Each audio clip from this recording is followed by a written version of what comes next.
সাহি কিচেন মানে নিত্য নতুন রেসিপি। তো আপনারা সাহি কিচেন দেখছেন, তো আজকে নিয়ে চলে এসেছি এক ধরনের রেসিপি। কয়েকটা নারকেলের টুকরো দিয়ে দিলাম, আর কাঁচা জিরে, কাঁচা ধনে, সর্ষে, পোস্ত, পাঁচফোড়ন, কাঁচা লঙ্কা, টমেটো, ধনে পাতা, পেঁয়াজ কাটা দিয়ে মিক্সার গ্রাইন্ডে আমি মশলাটা বানিয়ে নেব। এদিকে 5 পিস ইলিশ মাছ নিয়ে নিয়েছি, আর ফালা ফালা করে 3 পিস বেগুন কাটা। ওর মধ্যে নুন, হলুদ, আদা, রসুন আর মশলা বানানোটা দিয়ে মাখিয়ে নেব।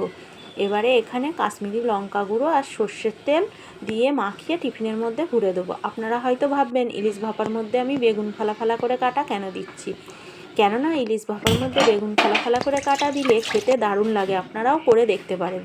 এই যে আমি ওর মধ্যে সর্ষের তেল ছড়িয়ে দিলাম, আর চিরা কাঁচা লঙ্কা দিয়ে দিলাম। ননস্টিকের কড়াই বসিয়ে ওর মধ্যে আমি এবারে পানি দিয়ে ভাপা ইলিশটাকে বসিয়ে দিলাম, দিয়ে ঢাকনা এঁটে দিলাম। 1 ঘন্টা পর আমি চলে এলাম। এবারে দেখুন আপনাদের ঘরে দেখিয়ে দিচ্ছি। এই যে ভাপা ইলিশটা আমার দারুণ হয়ে গেছে। এর মধ্যে আমি উপর থেকে ধনে পাতা ছড়িয়ে দেবো। আবারও কিছুক্ষণ ঢাকনাটা এঁটে আমি রেখে দিলাম।